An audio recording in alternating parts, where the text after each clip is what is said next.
ата дейм.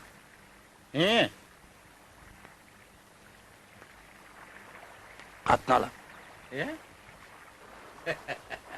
Кыстан да oğlum, kıstan da. Қойным алып жатыр.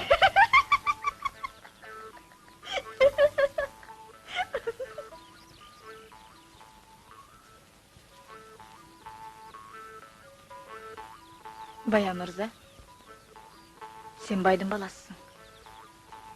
Тең менен тезек кал менен дегендей өз теңіңе көзіңді түшүр. Саламатсыздарбы, Кыргыз Тайм каналынын көрүүчүлөрү. Биздин каналга катталып, баарынан кабардар болуңуз. Бүгүнкү берүүбүз сулуулугу аңызга айланган өлүмү сырдуу Акмөөр тууралуу болмокчу. Аялзат сулуулугунун символу болгон Акмөөр жөнүндө эл оозунда көп айтылып келет. Ал тууралуу көркөм чыгармалар жазылып, кино тартылып, анда көбүнчө Акмөөрдүн болотко жетпей калганы, аргасыздан Жантай ханга башын байлашы тууралуу баяндалат. Анткени менен айрымдар Акмөөрдүн жашоосу реалдуулуктун чегинен чыгып, ашыкча кооздолуп, кошулуп айтылып кеткен деп эсептешет. Акмөөрдү тарыхый жактан адилет баалоону, калыс мамиле кылууну максат кылып, Жазуучулар союзунун мүчөсү, журналист Өмүрбек Дөлөев 2005-жылы Акмөөр Акталаанын айпериси деген тарыхый очерк жазып, басмадан чыгарган экен. Белгилей кетсек, Акмөөрдүн өзүнүн аты Мөөркан болгон. Атасы кедей болгон эмес. Мөөркан 1834-жылы Нарын облусундагы Актала районунда төрөлгөн. Атасы адыл кезегинде бий, жоокер, колунда бар, эл ичинде кадыр баркка ээ адам болгон. Бир туугандары убагында Тайлак Баатырдын жигиттери экен. Адылдын атасы Боркокто аттуу баштуу адам эле деп айтылат. Көп жерде Мөөркандын атасы карапайым, бечара болуп сүрөттөлүп калган. Мөөркан үйдүн кенжеси. Өзүнөн улуу Өмүр, Саргалча, Ажы, Төлөмөш жана Каратай деген агалары болгон. Мөөрканды Адылдын эмчектеш агасы Келдибек болуш багып чоңойткон.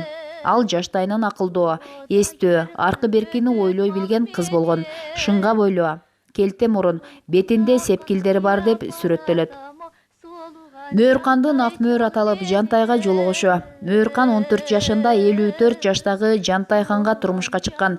Жазуучу Өмүрбек Дөлөев бул боюнча 50-60 аксакал байбичелерден сураштырып, эки инсандын турмуш курушунда эч кандай зордук, зомбулук болбогонун тактай алдым деп эсептейт. Анын айтымында, эки тарыхый инсандын жолугушуусу боюнча маалыматтар аркыл.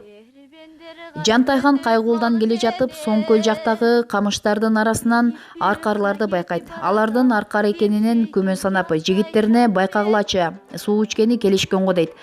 Жакындаса эле аркар эмес, суукка карабай сууга түшкөнү келген кыз келиндер болуп чыгат.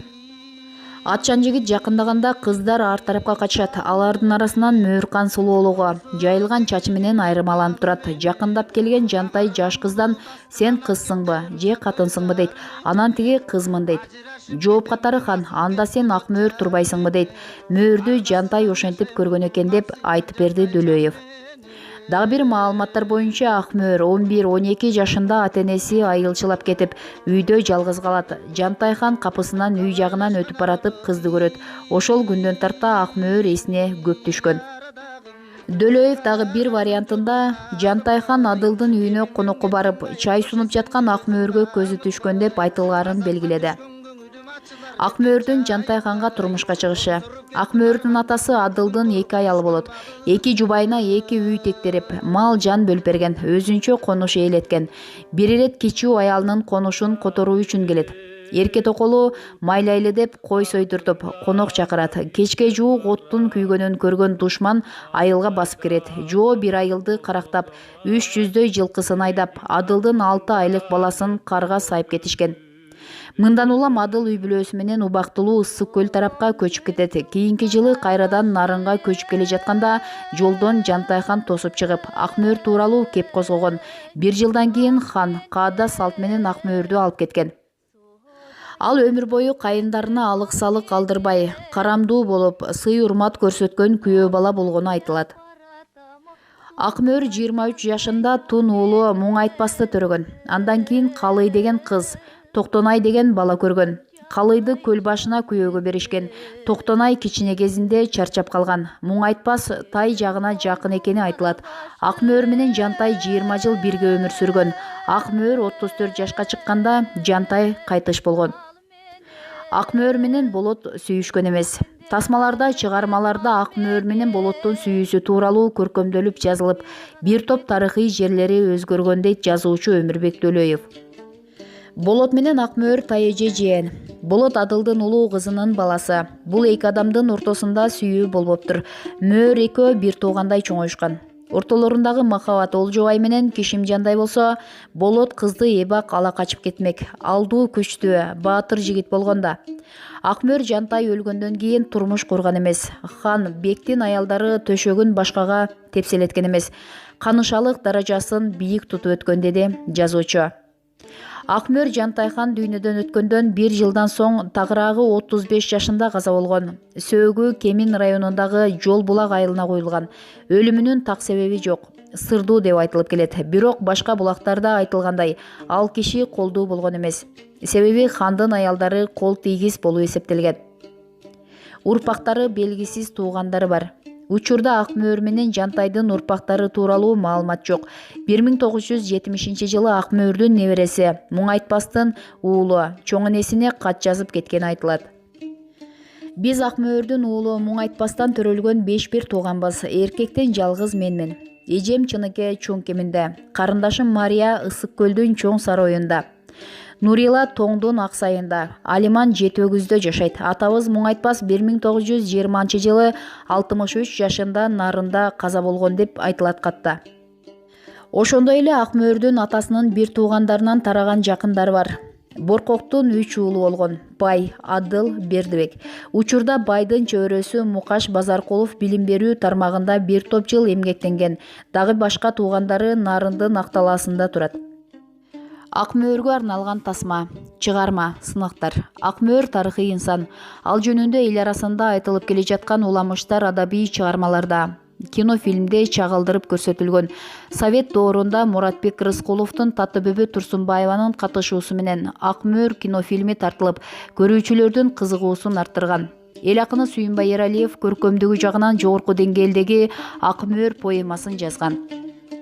Ак мөөрдүн сюжеттик мотивдеринин негиздеринде композиторлор опера жаратышкан. Ак мөөрдү тарыхый жактан адилет баалоону, калыс мамиле кылууну максат кылып, Жазуучулар союзунун мүчөсү, журналист Өмүрбек Дөлөев 2005-жылы Ак мөөр Акталаанын айпериси деген тарыхый очерк жазып, басмадан чыгарганын айтат. 2016-жылы Акталаа районунун Борбору Ботоев айылында ак мөөргө эстелик тургузулган. Ошондой эле Акталаада ак мөөрдүн сиңдилери аталышындагы топ түзүлгөн. Жыл сайын ак мөөр Соңкөл периси сулуулар конкурсу өткөрүлүп келет. Жогорудагы берүүбүз Спутник KG сайтынан алынган маалыматтардын негизинде даярдалды. Эгерде сиз биздин каналда биринчи жолу болгон болсоңуз, подписаться жана анын жанындагы коңуроочону басып коюңуз. Ошондо сиз биздин берүүлөрдү биринчилерден болуп көрө аласыздар.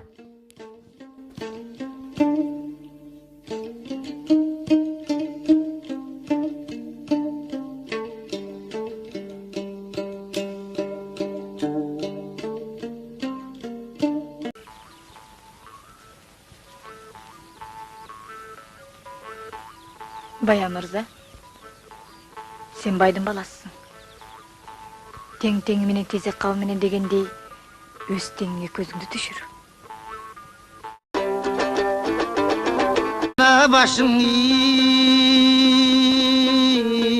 tal menen Su degir jüröt mal menen Mağargan bulut astынан ak kepter uçat oyzar menen Macıraşıp ketem büң asıl keç bolot jar menen Argasızdan jaşayım buң apsıygan Jantay çal menen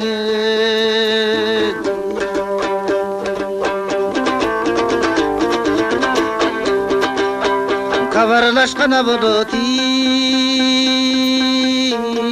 yaradağım Kararmın jolun talıkbay Emimen kettim kayır köşesen jürözüm kamıkbay Azapka düşkön köngülüm açılar beken çayıttay Tomsurup kettim argam jok men bugün torgo düşkön balıktay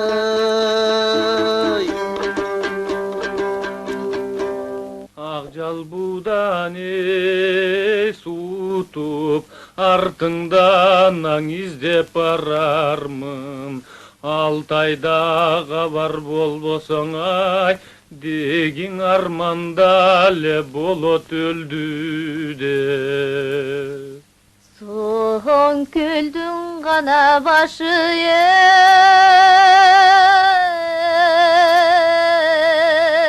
сал менен,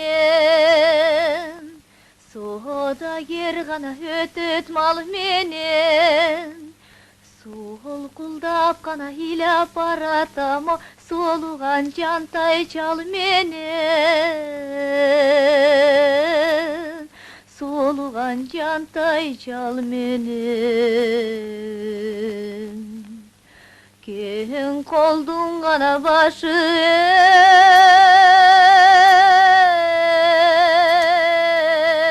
сал менен, кербендер ғана өтөт мал менен, кейіп бір ғана кетіп баратам, кемшейген жантай чал менен,